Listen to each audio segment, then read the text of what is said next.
ജ്യോതി നിന്നെ വഴക്ക് പറഞ്ഞു? നിങ്ങൾ തമ്മിൽ എന്തെങ്കിലും പ്രശ്നം ഉണ്ടായോ? നീ ഫോണിങ് എടുത്ത്. അയ്യോ അമ്മേ, വേണ്ട അമ്മേ, അവളിപ്പോ വിളിക്കാനൊന്നും നിൽക്കണ്ട.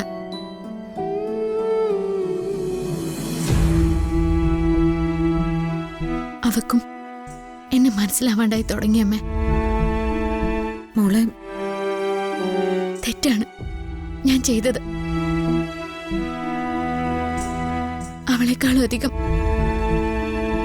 ഞാൻ ആദ്യം അവനെ സ്നേഹിക്കാൻ പാടില്ലായിരുന്നു. ഒരിഷ്ടമില്ലാത്ത കുട്ടിയെ പോലെ ജ്യോതി അവനെ മാറ്റി നിർത്തിയപ്പോ അവനെ ഞാൻ എന്റെ നെഞ്ചത്തോട് ചേർത്ത് പിടിക്കാൻ പാടില്ലായിരുന്നു. അങ്ങനെ അവൻ നെഞ്ചിലോട്ട് കിടക്കുമ്പോ നമ്മൾ ആലോചിക്കില്ലല്ലോ അമ്മേ, നാളെ ഒരു കണക്ക് പറച്ചിലുണ്ടാവുമെന്നും അവന്റെ അച്ഛനും അമ്മയൊക്കെ അവകാശത്തോടെ സംസാരിക്കുമെന്നും. അതുകൊണ്ട് പറ്റിപ്പോയതാ.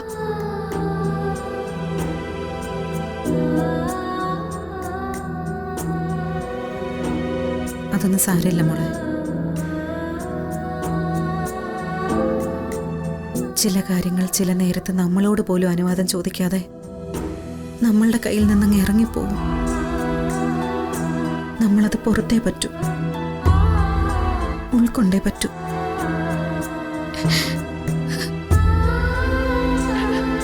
എന്റെ മോളെ വിഷമിക്കാതെ.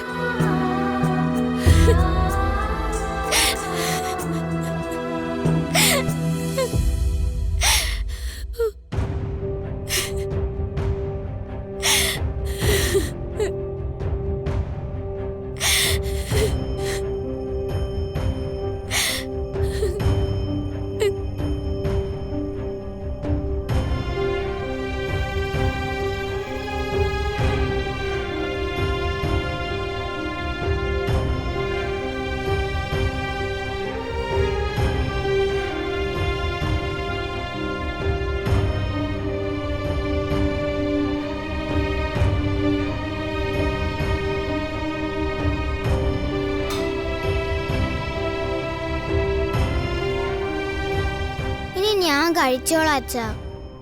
വേണ്ട മോളെ, അച്ഛൻ വാരിത്തരാം. അച്ഛൻ എന്തിനാ ഇങ്ങനെ വിഷമിക്കണേ? എനിക്കെന്ത് വിഷമം?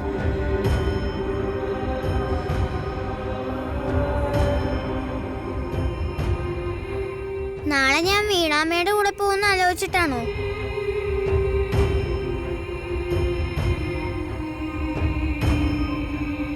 അച്ഛനെ വീട്ടിൽ ഞാൻ ഒരിടത്തും പോയില്ല, ആര് പറഞ്ഞാലും പോയില്ല. അച്ഛൻ ധൈര്യമായിട്ടിരിക്കച്ചാ. കഴിക്ക.